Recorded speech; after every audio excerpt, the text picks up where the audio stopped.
Hello, my name is Coach Oyama. I have passion to help hacker and I do all use DM. Get that out of the way. Discard it there at the very bottom. Resume increase about what I've done before.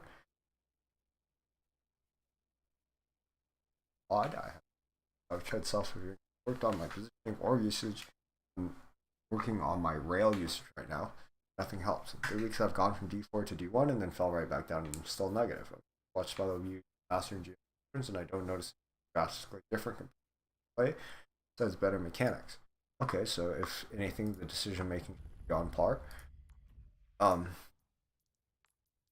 You play on still not. Keep in mind that you do have like confirmation bias and like hindsight bias of when you look at your own replays, you won't see as much wrong as other people do. So hopefully I can help you out here. No idea what I should do anymore. Focus on maybe the big that I'm missing for help thing. Cool. So it might just be a scenario of lethality. I'm assuming it's Serenity. Discord usually it's Serenity, and it's probably the Serenity. Get right into this VOD video and see what's up. So just looking at the team compositions and how you should be playing this, they have a very open front line. So you charge your rails and you get some nice picks here. That'd be nice. So immediate nice pick on the Ana. One thing that I notice is you're very busy in your aim. It looks a little less controlled and that you don't know where the people are. So which is fine. Some people aim like that, but you know, it'll start to affect your decision making and if you're too busy thinking about your aim. Nice pick on the joke right here. One thing that I would mention though is because they have a very open front line, you can pick and choose your engagements and instead of starting an engagement without rail and charging it on a squishy, you can easily charge it on this ram and punish them for playing out in the open. They have an Orisa still, and same concept. You charge a rail when you're at like 85. You can look to take a 1v1 with an enemy. Let me see how you died here again. So as soon as you get down to this critical level of 40, it should be instinct to like dash out and make your movement unpredictable. Or if you're behind a corner, then you can still make your movement predictable and survive. But there needs to be a bit more survival instinct there, I noticed in the first death. Maybe it's a common... I wonder how many deaths here. Going into this fight, it's a bit hard. This is a very teamwork centered map, where it's like you have to kind of rely on your team a bit to get you through this chokehold if the enemy team plays it as they're supposed to. That was interesting. Yeah, one thing that I do notice is that you don't value charging to 100 charge very much. In my opinion, if you're a very good Sojourn player, then you don't really need to. But if you're not at 100 charge, then it's much easier for you to get to 100 charge. Get to 100 charge image. Now you have 100 charge and you try sweeping squishy. Okay, nice try. Missed movement. So I would love to see you get to the high ground, and I think you had a good idea of getting to the high ground there, or pushing forward and getting an off angle. Okay, this is nice. You're up here. I don't necessarily like this angle, to be honest, because although you're on a high ground and you're on an off angle, I would much rather have you on cart and have more kill pressure, because it's much easier for you to charge and then hit shots. Yeah. So right here, you can be in and using your overclock. Especially on Eichenwalde, this is a very hard choke to get through. So if you use your ultimate very early, and just to secure the fight, it's much better than accidentally not winning this. So you did end up coming out ahead here. I don't know if Sojourn has fall off, to be honest. I think she does have fall off, and you were in the fall off zone. So just in case that she does have fall off, she might not. Okay, that death there was a little reckless, if I do say so.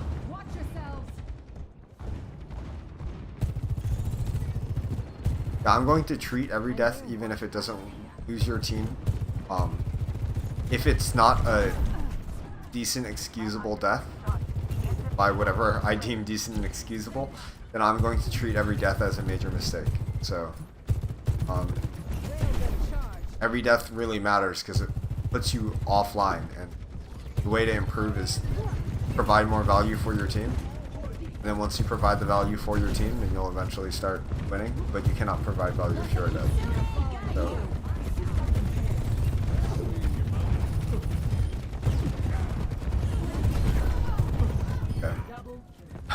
he killed himself there. Yeah, one thing I do say though is get to 100 charge. It's much easier to get to 100 charge and then apply more pressure. Because even if you are building your ult faster by not getting to 100 charge and shooting more often, just the pure fact of the matter is you'll have more kill pressure at 100 charge, and it's much more worth it to have more kill pressure than more damage. Okay, nice shot. Please prioritize your life. In that instance, that was kind of a hard death. That was a somewhat excusable death. But I would much rather see you not peek into the soldier visor and let your entire team die, because they shouldn't be really peeking into it either. Rather than you trying to play with your team. Well, on the other hand, playing with your team is a better option there. And strategy, 5 people doing a strategy or making a mistake is a strategy. But 4 people doing one thing and 1 person not doing that same thing is a mistake. So, yeah, this movement here, I would like to see you go even farther back, because you kind of went into the wall instead of jumping back. But if you went out of Reaper's effective range, I feel like you would have had a greater chance of surviving. I know just into this 3rd point, there's a lot of deaths here that could have been preventable by your positioning and movement. But let's see. I think you're saving overclock for nano, which is good.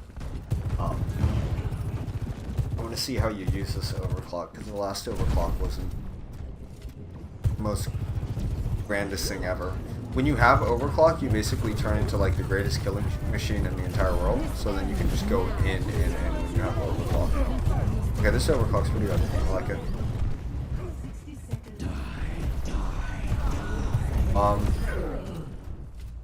Remember those 2 shots when the Reaper is standing still? There are targets. When the easy shots are easy, it's very important to, like, American Sniper, stop breathing and hit their shots. If you miss them, then it's a bad mistake. Yeah, it seemed like you guys were about to win this last fight here. Yeah, again, even if you think that you can get a kill, it's much better to just get up to 100 charge, because it's so easy to get to 100 charge and then take the shot, rather than shoot early. Unless you know for a fact that you can't get the kill, then you should just wait for 100 charge. Because see, that 100 charge body shot is worth way more than any of these other 75 charge body shots. So every single time that you don't get a kill, or don't get someone, or don't get, every single time that you don't get a kill with a less than 100 or 90 charge shot, I would treat that event kind of as like a death. Like, here, how you shoot the ball and you don't get the kill. Treat that as a reviewable event, like a death, where you can ask yourself, what did I do wrong there and how can I improve? Yeah, like right there, you could have shot someone on the left and charged a little bit more and then killed the Reaper. It's in the small things that it really matters. So.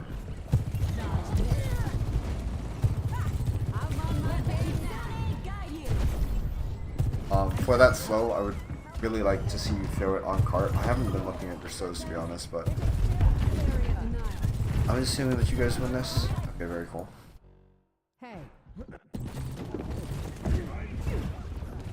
Good, going good to this route. They have a Reinhardt now, and that's the easiest thing in the world to just charge your rail on.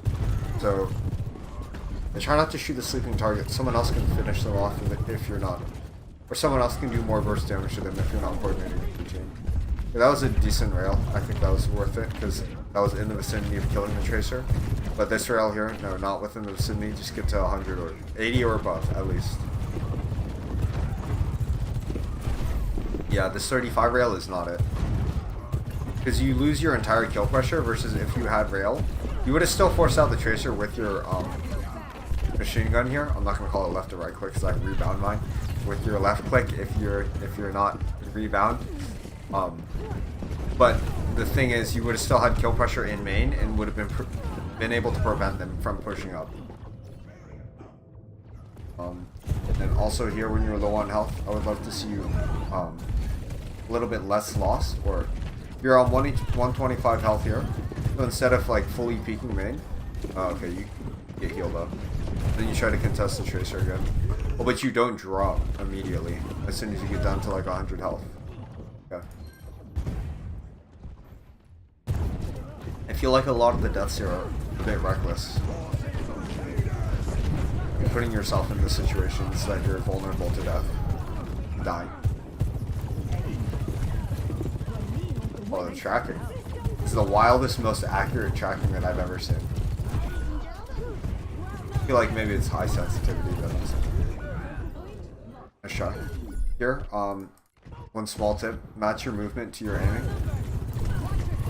So instead of moving this way, and then aiming to the right also, invert it. So you're more controlled, you're moving to the right and aiming to the left. And matching their movement, or matching their movement, so when they're moving to the right, you don't even aim, you're just moving with them. That way is a bit riskier, because it'll make you basically stand still on their screen too. So in any other game it's a bit better, but not really in this game. It's a bit better to understand which way you're strafing, try to strafe against them, and then move your mouse in the opposite direction. I like that slow. Yeah, right here, I want you to go in. I feel like on this point, but only on this point, you have a problem with standing too far. Whereas you can make the map dynamic, and when there's an opportunity to go in and push, you can take that opportunity and play aggressive.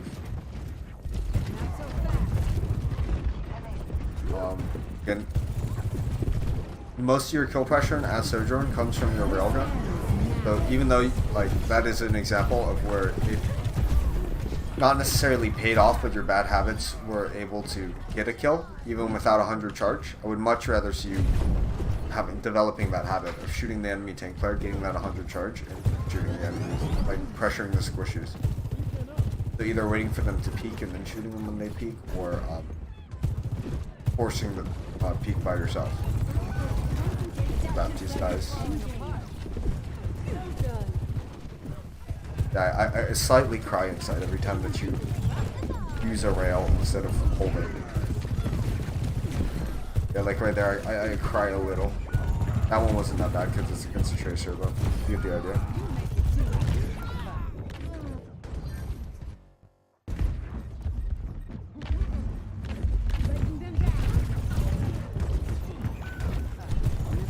And your Junkrat's just charging this Zarya. Ouch. Okay, nice. That one was good. You got to 88 and you were able to... You didn't jump at the end of that. I don't know if you can jump midair. Actually, I don't think so. Yeah, but so in this fight especially, okay, so you get 60 charge. Nice. Even though you didn't get the kill, that's the right idea. The positioning here, you just got to kill in the enemy tank. I want you to play way more aggressively and forget about the high ground, because you're already at an advantage. If we're looking at what gives you advantages in team fights and why we play on the high ground, because you want to win the overall fight by positioning, cooldowns, and health. So when they have literally less cooldowns, positioning, and health, you can sacrifice some of your good positioning, be able to push the advantage and roll them even harder on like one small mistake, and roll that into an entire team fight win by pushing forward, positioning more aggressively. So even though, that nano was like while you were going backwards. But even though you give up some of your positioning cooldowns and health, some of your positional advantage, it's much more worth it to give that up in trade for the to play aggressive and look for the opportunity to punish any other mistakes that the enemy makes, which would manifest itself in not falling back and trying to fight a 4v5. Let's see, go back to Sojourn. Ready for battle. Okay. Attackers incoming. They're on Sigma now, so Sigma is a bit harder to charge your rail on, but he is still one of the easier tanks too.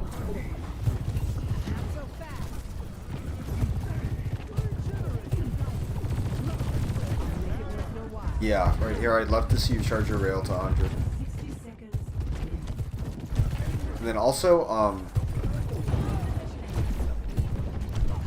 one underrated thing is just playing slower. When you have rail, like, you can play fast and use your tracking like it's like you're a tracer.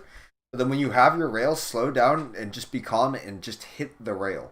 That's the most important part. So a lot of I would say one is the rail charge. 3 is going to be positioning. And maybe that should be.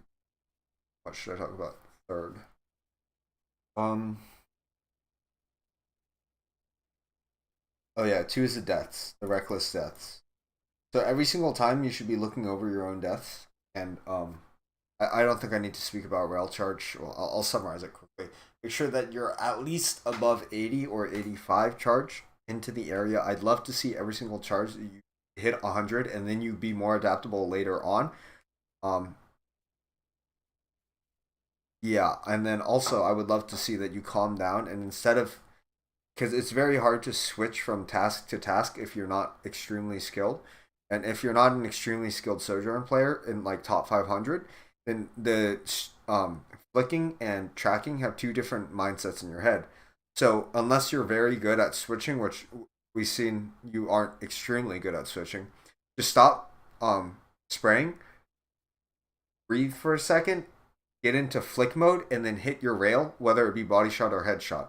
But don't be left clicking, holding left click, and as soon as you see the opportunity to rail them, immediately hit rail, because your brain right now is not able to keep up with that pace. Even though like really high end players can do it, that doesn't mean that you should do it, and you'll get more value out of consistently providing that kill pressure from more accuracy in rails. Yeah, 2 every single time you die. There's a lot of careless deaths here due to movement, due to not respecting threats and assessing risks. For example, when you do that tracer up top, you're not immediately ready to drop as soon as you take like any damage. What is that emote? What is that emote? What is that? I don't even know what that is, bro. Like a sponge with eyes. What the? Okay, and then finally, yeah, the positioning. You play really far back sometimes, which is okay if you're down. But as soon as you get a pick or as soon as you get an advantage, cooldowns. That's a tip. Cooldowns, positioning, and health. You can immediately trade your positioning for a more opportunity to get onto the enemies, and that'll make all the difference. Because if their tank player's dead, push the advantage. They don't have recall, push the advantage. If they don't have even like 2 Zarya bubbles, push the advantage. If they're low on shields, start pushing forward, and it's going to force them to come out of their comfort zone and try to duel you in bad duels, and then you'll have your rail ready to punish them. And in that sense, you're creating more opportunity rather than waiting for them to come out and make a mistake by coming out, which they're never going to do because there's no pressure to. They can choose the tempo. But if you're forcing them to come out to you, and either lose all their space because they don't have enough to deal with you, or take a bad 1v1 into you, or not even a 1v1 because you're connected to your support still when you're pushing with your team and enticing your team to push by playing up, then you'll see more opportunities of the enemies making mistakes. Hopefully I helped you out today. Good luck in your